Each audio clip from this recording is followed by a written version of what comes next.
मुलांना काय शिकवणे अत्यावश्यक आहे? मुलं जन्माला आल्यापासून काही ना काहीतरी शिकतच असतात आणि मुलं मोठं होत असताना नेहमी मोठ्यांचं अनुकरण करतच असतात.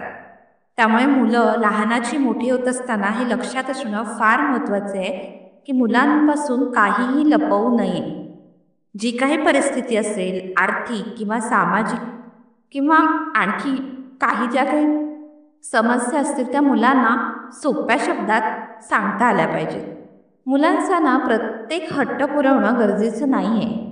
एखादी वस्तू जर मुलाने सांगितली किंवा मागितली तर त्याला लगेच न देता थोडी वाट पाहायला शिकवलं पाहिजे. म्हणजे त्याच्याही लक्षात येईल की गोष्टी सहजासहजी मिळत नाही आणि त्याच्यासाठी कष्ट करावे लागतात. त्या गोष्टीचं त्याला मूल्य कळालं पाहिजे.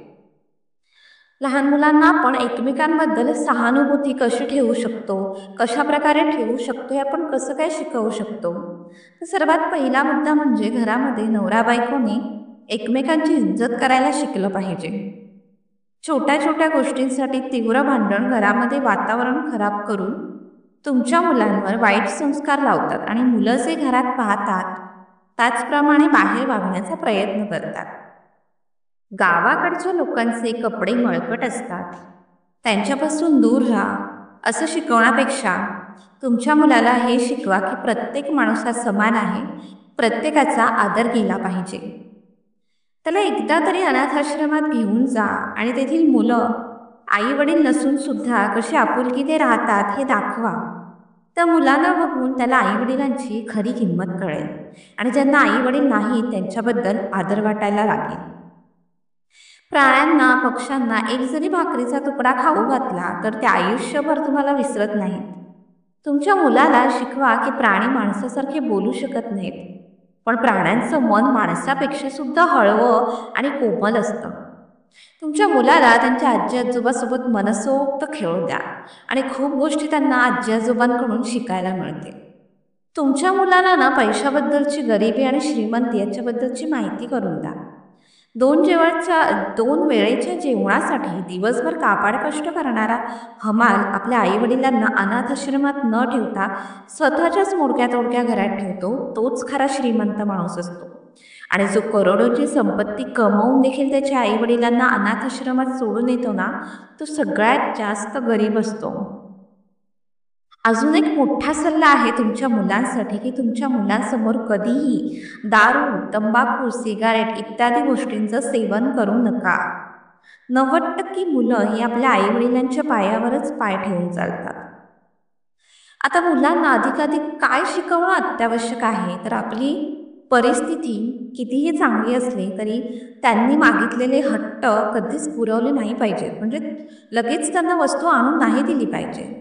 त्या वस्तूंची किंमत त्यांना कळली पाहिजे, मोल समजून घेता आलं पाहिजे. त्यांना कधीतरी नाही ऐकायची सुद्धा सवय लावावी. त्याच्या आईने किंवा मात्याने किंवा पित्याने नेहमी आजी आजोबांबद्दल आदर आणि नम्रता व्यक्त करून मुलांना आदर आणि नम्रता करवण्यास शिकवलं पाहिजे.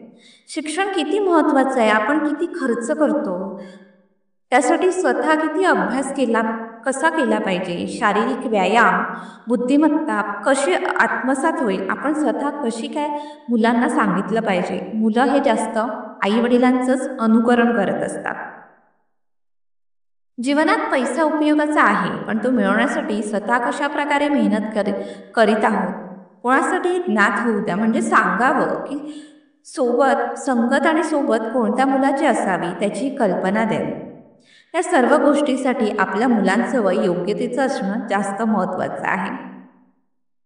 त्यांना समज असावे, कारण अगदी लहान वयात मुलांना पालक एकच गोष्ट करू शकतात, ती म्हणजे स्वतः मातापिता म्हणून घरात स्वतः आईवडिलांचं वागणं, कर्तव्य, जबाबदारी, घरातील वातावरण निर्मिती व्यवस्थित कशा पद्धतीचं आपण तयार करू शकतो हे जास्त महत्त्वाचं आहे.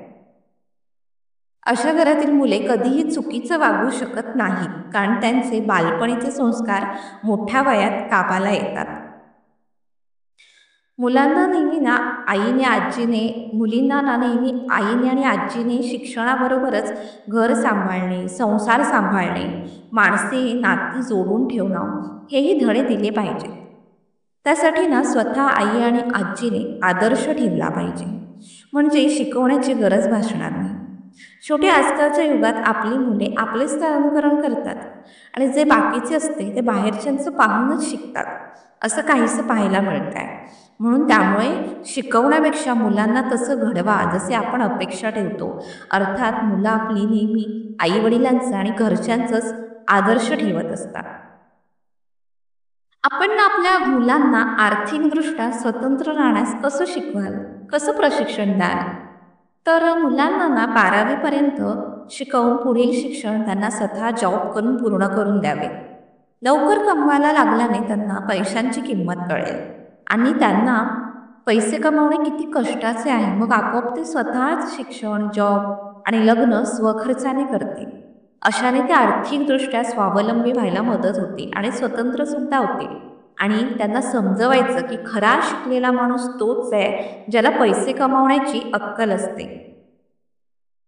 तुमच्या लहान मुलांवर ना न चिडता त्यांना नवीन गोष्टी अभ्यासात कशा प्रकारे शिकवाव्यात, तर आपल्याला जे शिकता आलं नाही ते मुलांना शिकवता आलं पाहिजे. नेहमीच वाटतं असतं आपल्याला की मुलांवर गोष्टी लादणं कितपत योग्य आहे. कुठलीही नवीन गोष्ट शिकवताना त्या मुलांचं काय लक्षात घेतलं पाहिजे. जर तुम्ही त्याला अभ्यासाव्यतिरिक्त एखादी नवीन गोष्ट शिकवत असाल तर त्याला ते शिकण्यात रस आहे काय सगळ्यात आधी बघितलं पाहिजे. मुलांवर ओरडून मारून त्याला कुठलीही गोष्ट शिकवता येत नाही. कुठलीही गोष्ट अभ्याससुद्धा मुलांना शिकवताना त्याच्या कलाने घेतलं पाहिजे. अभ्यासाच्या बाबतीत सुद्धा छोटे छोटे बैठे खेळ घेऊन द्यावे. उदाहरण देऊन विषय समजवला पाहिजे. मुलाला कुठली तरी ॲक्टिव्हिटी करायला लावून गोष्ट शिकवली पाहिजे. या जगातनं खूप व्यस्त जीवनामुळे पालकांना त्यांच्या मुलांना चांगल्या आणि वाईट गोष्टीमध्ये फरक शिकवणं जमत नाही आहे काय. आपल्याला आपली मुले संस्कारी, बुद्धिचातुर्य हवी असतील तर थोडी आपल्या कामातली व्यस्तता बाजूला ठेवणं जास्त महत्त्वाचं आहे. मुलांकडून नुसती अपेक्षा नको तर स्वतः त्यांच्यासाठी वेळ काढणं गरजेचं आहे. आणि तसेही शिकवण्यापेक्षा वातावरण चांगलं असणं घरातलं हे मुलांच्या बौद्धिक विकासासाठी फार गरजेचं असतं. कारण मुलं आजूबाजूला जसं घडतं तेच मुलांच्या मनावर कोरलं जातं. तेव्हा मुलांना पोषक वातावरण देणं काळाची गरज आहे. आपण आपल्या मुलांना जबाबदारीने पैसे हाताळण्यास कसे काय शिकवू शकतो. आपल्या मुलाला एक रक्कम द्यायची, खर्च त्यांनी त्यांच्या मनाप्रमाणे करावा, पण सगळे घरखर्च त्यांना माहिती करून द्यावेत. एका निश्चित तारखेपर्यंत पैसे पुरवावेत लागतील व खर्चाचे कारण योग्य असावे. बाजारात सोबत घेऊन जावे म्हणजे व्यवहार कळतो, जमा खर्च समजतो. एखाद्या महिन्यात पगार हाती देऊन महिना भागवण्यास सांगावा. असं जर केलं तर तुमच्या मुलाला योग्य त्याचे असे जर तुम्ही वागलात किंवा असं जर पॅरेंटिंग म्हणून तुम्ही तुमच्या मुलांपर्यंत म्हणजे त्यांचा आदर्श ठेवू शकलात तर तुमची मुलं कधीही वाया जाणार नाहीत. कधीही गैरवर्तन करू शकत नाहीत, गैरमार्गावर जाऊ शकत नाहीत आणि एक आदर्श विद्यार्थी किंवा आदर्श मुलं म्हणून ते समाजात आपलं नाव कमवू शकतात. म्हणूनच तुमच्या मुलाला तुमचा आदर्श असू द्यात म्हणून आईवडील म्हणून आपण त्यांच्यासमोर असं वागणं फार महत्त्वाचं आहे. तर तुम्हाला आजची व्हिडिओ कशी वाटली हे कॉमेंटमध्ये सांगा. आवडल्यास चॅनलला लाईक, सबस्क्राईब, शेअर करा. धन्यवाद.